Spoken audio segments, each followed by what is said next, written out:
Hey everyone, welcome to सरकारी add once again. तो इस वीडियो में जो है मैं आप सभी के साथ एक इंपॉर्टेंट डिस्कशन करने वाला हूं जो कि आर्म फोर्स मेडिकल सर्विसेज के बारे में रहने वाला है। एएफएमएस बेसिकली क्या होता है, तो इसका जो ऑफिशियल नोटिफिकेशन है, शॉर्ट नोटिफिकेशन, वो यहाँ पर रिलीज कर दिया गया है मिनिस्ट्री ऑफ डिफेंस की तरफ से।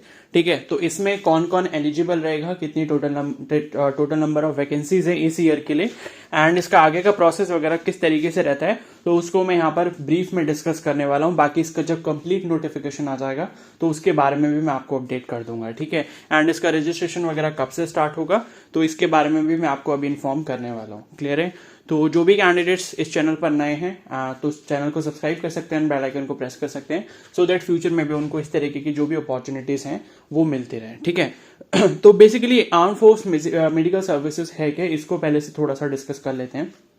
ठीक है, तो जब आप क्लास 12th अपना कंप्लीट करते हो एंड 12th कंप्लीट करने के बाद सपोज अगर आप अपना नीट एग्जाम देते हो एंड आपका स्कोर अच्छा होता है एंड अगर आपका मन होता है एएफएमसी ज्वाइन करने का, that is arm force medical college.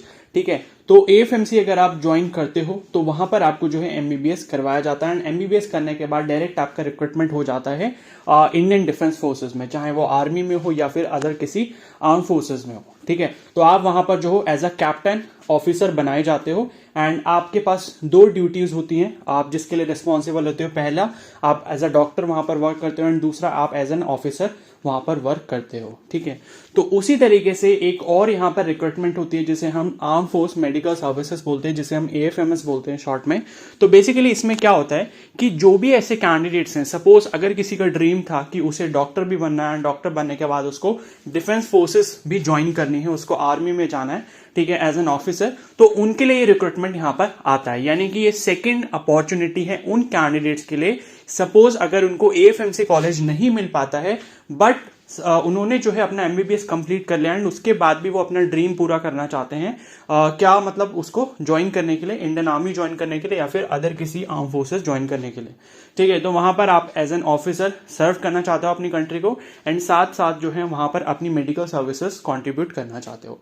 ठीक है, तो एएफएमएस बेसिकली क्या है, उन कैंडिडेट्स के लिए है जिन्होंने अपना एमबीबीएस ऑलरेडी कंप्लीट कर लिया है। तो अगर आपने अपना एमबीबीएस ऑलरेडी कंप्लीट कर लिया है एंड अगर आप आर्म फोर्सेस को ज्वाइन करना चाहते हो तो आप इस रिक्रूटमेंट के थ्रू आर्म फोर्सेस को ज्वाइन कर सकते हो। तो उसी के बारे में मैं यहाँ पर डिस्कस करने वाला हूँ। ठीक है, तो यहाँ पर जो है इसका अभी शॉर्ट नोटिफिकेशन आया है और रजिस्ट्रेशन जो है 12 अगस्त को स्टार्ट होंगे, मतलब कल से स्टार्ट होंगे आई थिंक।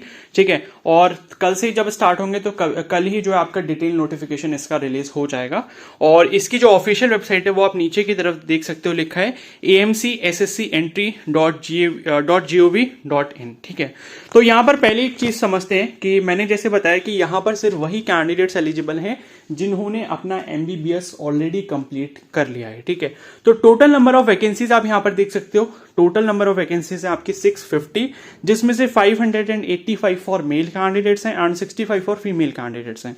और क्वालिफिकेशन यहां पर मिनिमम एमबीबीएस है एंड अगर आपने अपना पीजी भी कर रखा है, लाइक एमडी एमएस कुछ भी करा हुआ है, तो तब भी आप उस केस में एलिजिबल होते हो, बट मिनिमम क्वालिफिकेशन आपकी एमबीबीएस यहां पर होनी चाहिए। ठीक है, एंड यहाँ पर जो एज लिमिट है उसके लिए इन्होंने यहाँ पर मेंशन किया है कि एज लिमिट का जो आपका क्राइटेरिया है वो मैक्सिमम 30 इयर्स है एंड अगर आपने एमबीबीएस डिग्री होल्ड की हुई है, अगर आपने सपोज पीजी डिग्री होल्ड की है तो उस केस में आपकी जो मतलब इन्होंने मैक्सिमम एज लिमिट दी है वो 35 इयर्स दी है। ठीक है, तो एमबीबीएस अगर आपने किया हुआ है, सिर्फ एमबीबीएस के है, तो खाली 30 इयर्स है आपकी एज लिमिट यहाँ पर।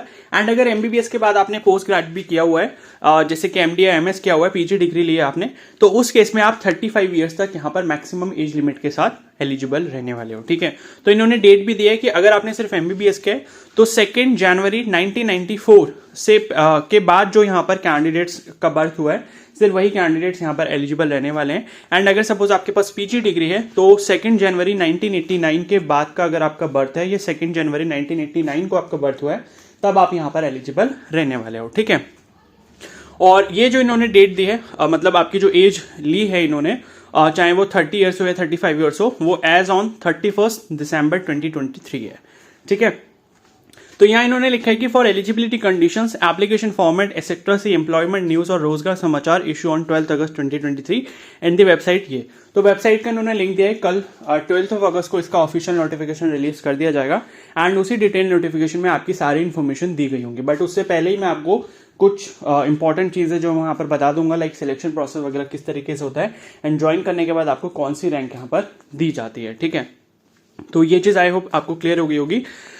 तो ये लिखा है ऊपर, applications are invited from Indian citizens both male and female, interview will be conducted and at Delhi tentatively in the month of October 2023। ठीक है, तो यहाँ पर देखो सभी कैंडिडेट्स एलिजिबल है, लाइक जिसने एमबीबीएस में कंप्लीट कर रखा है वो यहाँ पर अप्लाई कर सकता है। और उसके बाद यहाँ पर आपका कोई भी एंट्रेंस एग्जाम कंडक्ट नहीं करवाया जाता, डायरेक्टली आपका एक इंटरव्यू प्रोसेस होता है। ठीक है, एंड उस इंटरव्यू मतलब इंटरव्यू प्लस थोड़ा बहुत फिजिकल होता है उसमें, तो उस इंटरव्यू का अगर आप जो है क्लियर कर लेते हो, ठीक है, लाइक वो एक एसएसबी इंटरव्यू जैसा ही है जो कि बाकी आर्मी ऑफिसर्स के लिए होता है, तो वैसे ही यहाँ पर भी एक एसएसबी इंटरव्यू जैसा एक इंटरव्यू होगा और उसके साथ साथ उसमें थोड़ा बहुत मतलब ग्राउंड टास्क वगैरह भी होता है। तो वो सब चीज़ें जो भी सक्सेसफुली परफॉर्म कर लेता है एंड उसके बाद अगर आपको वहां से रिकमेंडेशन मिलता है तो आप यहाँ पर फिर इंडियन आर्मी ज्वाइन कर सकते हो। ठीक है, तो ये आपका प्रोसेस रहेगा जो कि मैंने आपको शॉर्ट में समझा दिया है। एंड सपोज अगर आपका फाइनल सिलेक्शन हो जाता है, आप मेरिट इन हो जाते हो, तो उसके बाद आपको जो यहाँ पर इंडियन आर्मी में रैंक दी जाती है वो कैप्टन की रैंक मिलती है।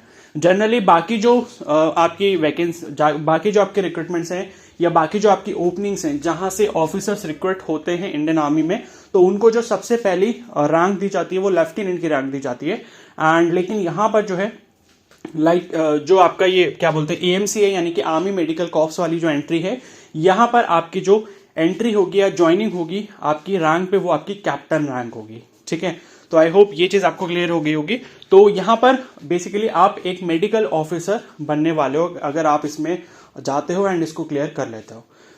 एंड दूसरी इंपॉर्टेंट चीज ये कि ये एक एसएससी एंट्री है। एसएससी एंट्री का मतलब शॉर्ट सर्विस कमीशन। तो शॉर्ट सर्विस कमीशन का मतलब ये होता है कि जैसे आप कोई भी गवर्नमेंट जॉब करते हो तो उसमें आपका क्या होता है कि 60 या फिर 62 ईयर्स ऑफ एज तक जो है आप वहां पर अपनी सर्विस देते हो एंड उसके बाद ही आपको रिटायरमेंट दिया जाता है। लेकिन शॉर्ट सर्विस कमीशन आर्मी में इस तरीके से होता है कि वहां पर आपको 10 ईयर्स की सर्विस के लिए रिक्रूट किया जाता है एंड उसमें 4 ईयर्स अगर आप अपनी मतलब आपकी विश है तो 4 ईयर्स आप उसमें और एक्सटेंड कर सकते हो, यानी कि मिनिमम 10 एंड मैक्सिमम 14 ईयर्स की जो सर्विस है वो आप यहाँ पर दे सकते हो। ठीक है, जिसके लिए आपको कोई कॉन्ट्रैक्ट वगैरह मतलब जो भी आपके पेपर्स वगैरह होते हैं उसके लिए साइन करवाया जाता है कि आपकी शॉर्ट सर्विस एंट्री है एंड आपको मिनिमम 10 ईयर्स, अगर आप उसके बाद एक्सटेंड करना चाहते हो तो 14 ईयर्स तक कर सकते हो। एंड उसके बाद भी अगर आप करना चाहते हो तो उसके बाद मतलब 14 ईयर्स के बाद भी अगर आप सर्विस को कंटिन्यू रखना चाहते हो तो वो आपके डिपार्टमेंटल जो भी मतलब आपका क्या बोलते हैं डिस्कशन होता है या जो भी उनकी डिमांड होती है उसके अकॉर्डिंग आपको वहां पर और भी एक्सटेंड करवाया जा सकता है। तो ये आपका कंप्लीट जो है आगे का प्रोसेस रहता है। ठीक है, और यहाँ पर इन्होंने ये वेबसाइट दी और बाकी जो इन्होंने लास्ट डेट दी है वो 10 सितंबर 2023 दी है। तो 10 सितंबर 2023 को यहाँ पर आपके रजिस्ट्रेशन जो है वो क्लोज हो जाएंगे। ठीक है, और तब तक की जो है आप ये वाली जो ऑफिशियल इन्होंने वेबसाइट दी है amcsscentry.gov.in, इस ऑफिशियल वेबसाइट पे कल से यानी कि 12 अगस्त से जो है अपना रजिस्ट्रेशन प्रोसेस कर सकते हो। एंड बाकी यहाँ पर रजिस्ट्रेशन में आई डोंट थिंक कि कोई फीस वगैरह होगी, अगर होती भी है तो आई थिंक 200 के आसपास ही फीस होगी। ठीक है, और बाकी उसके बाद आपका डायरेक्ट जो है इंटरव्यू होगा। मे बी हो सकता है कि शॉर्ट लिस्ट आपको किया जाए पहले। ठीक है, कोई मेरिट लिस्ट वगैरह रिलीज की जाए, अगर नंबर ऑफ कैंडिडेट्स बहुत ज्यादा होते हैं तो फिर हो सकता है कि आपकी जो एमबीबीएस की परसेंटेज वगैरह है उसके बेसिस पे यहाँ पर आपकी शॉर्ट लिस्टिंग हो एंड उसके बाद आपको इंटरव्यू के लिए कॉल आए। ठीक है, तो ये आपका जो प्रोसेस है मैंने आपको ब्रीफ में समझा दिया है। एंड बाकी इसके बारे में कोई भी आपको डाउट रहता है तो आप मेरे को कमेंट सेक्शन में पूछ सकते हो या फिर मेरे को इंस्टाग्राम पे भी मैसेज कर सकते हो। इंस्टाग्राम का लिंक जो है वो आपको कमेंट सेक्शन में मिल जाएगा। ठीक है, तो अभी बस इतना ही एंड बाकी सारी चीज़ें मैंने आपको ब्रीफ में बता दी हैं एंड बाकी और कोई इंपॉर्टेंट चीज़ होगी इसके बारे में तो मैं आपको इन्फॉर्म कर दूंगा। एंड अगर ये वीडियो आपको हेल्पफुल लगी हो तो प्लीज़ को जरूर लाइक कर देना, चैनल पर नए हो तो सब्सक्राइब कर लो और बेल आइकन को प्रेस कर लो। Okay, thank you and have a nice day.